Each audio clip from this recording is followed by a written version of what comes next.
cambiamos de tema, vamos con nuestro siguiente invitado, activista social y político desde las aulas universitarias, ahora distinguido profesional del derecho, militante de Unidad Popular, doctor Marcelo Rivera. Nos va a dar su criterio respecto de las políticas públicas, se ejecutan, no se ejecutan, son efectivas o no por parte del gobierno nacional acá en territorio de la provincia. Buenos días, ¿cómo le va? Buenos días, muchas gracias. Evidentemente, la política que está impulsando el gobierno nacional responde a una política neoliberal, a una política de cumplimiento a rajatabla de las disposiciones del Fondo Monetario Internacional. Hay que recordar de que hay una carta compromiso, una carta de intención firmada, y en esta pues el Fondo Monetario Internacional ha señalado que se va a hacer unas erogaciones, unos préstamos.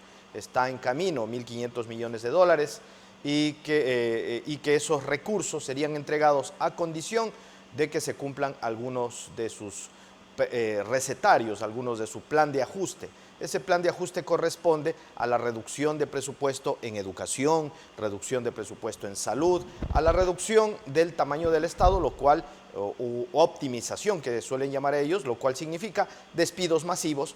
Hoy han despedido a más de 5.000 funcionarios públicos, trabajadores, y se proyectan hacia los próximos periodos a despedir a cerca de 72.000 trabajadores. Entonces, despidos, recortes presupuestarios en áreas sociales como salud, educación, seguridad social, son parte del recetario ya conocido por el parte del Fondo Monetario Internacional. Claro, el prestamista le da plata, pero le impone condiciones, que es lo que tiene que cumplir en cuanto a medidas y también un tanto para que genere mayores ingresos para que le pueda pagar, pues, porque de lo contrario no le van a poder pagar y hay algunos hasta que niegan la deuda externa, sin honrar el compromiso que... Pero claro, el peso de toda esta situación, como usted señala, lo vive el pueblo ecuatoriano. ¿Se está replicando eso acá en la provincia? Por supuesto, eso tiene un impacto directo en nuestra provincia porque vemos cómo los hospitales públicos en nuestra provincia están sin medicina.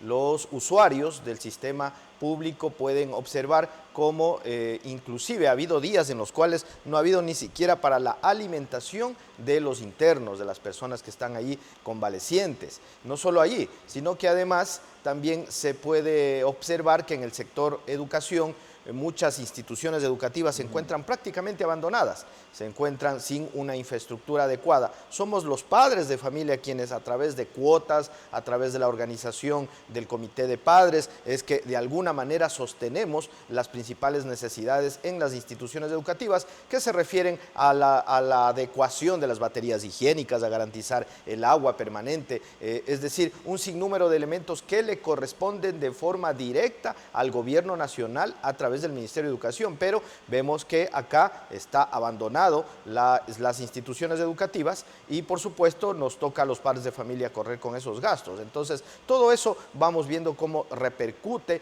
en la atención hacia la ciudadanía y ni se diga lo que pasa en la seguridad social, lo que pasa cuando uno va a sacar una cédula en el registro civil, etcétera. Es decir, el sector público está directamente atacado y esto es parte de una concepción neoliberal que significa atacar lo público para poder fortalecer lo privado, los negocios privados, justamente a quien representa el gobierno de Noboa. Por eso es que en estos días hay efectivamente unas acciones de lucha que se están impulsando. El día de ayer hubo movilizaciones en varias ciudades del país y el próximo 16 de agosto el Frente Unitario de Trabajadores y otras organizaciones sociales han convocado una gran convención nacional de Santo Domingo, van a asistir delegaciones. Pero en el caso local también hay problemas. Tenemos, por ejemplo, se ha anunciado por parte del gobierno local la elevación de la tarifa de agua potable, se ha planteado la elevación de la tarifa de recolección de basura, se ha planteado inclusive, y en estos días estamos siendo víctimas de lo que todos llaman las vacunas, la extorsión por parte de las fotomultas,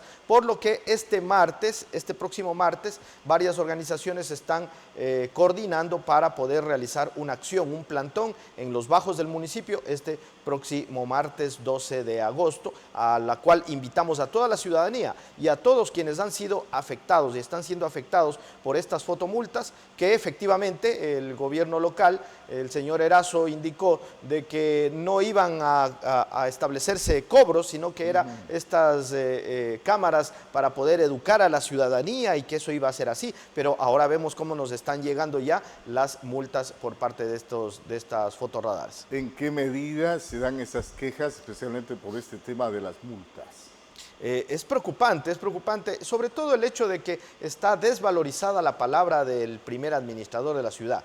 Dice una cosa, pero en realidad hace otra. Dijo que el pasaje gratuito iba a ser para todos los estudiantes mientras yo sea alcalde. Luego se aplicó el pasaje gratuito, se eliminó el pasaje gratuito. Luego dijo que las cámaras no eran para multar y ahora vemos cómo hay multas a los ciudadanos. Y lo que está ocurriendo ahí es que se está contraviniendo lo establecido en la Ley de Integridad Pública, en la cual se señala que quedan suspendidos los cobros por parte de estos dispositivos. Más allá de que estos dispositivos inclusive no se encuentran correctamente homologados, y esto es un requisito para poder establecer este tipo de mecanismos de control de tránsito. Entonces hay muchas irregularidades y esto efectivamente ha generado una reacción. Entonces vemos cómo el gobierno local, aliado al gobierno nacional, están aplicando una política que busca efectivamente afectar los intereses y los derechos de la ciudadanía. De hecho, el señor Erazo ya anunció que está trabajando para poder reducir al 50%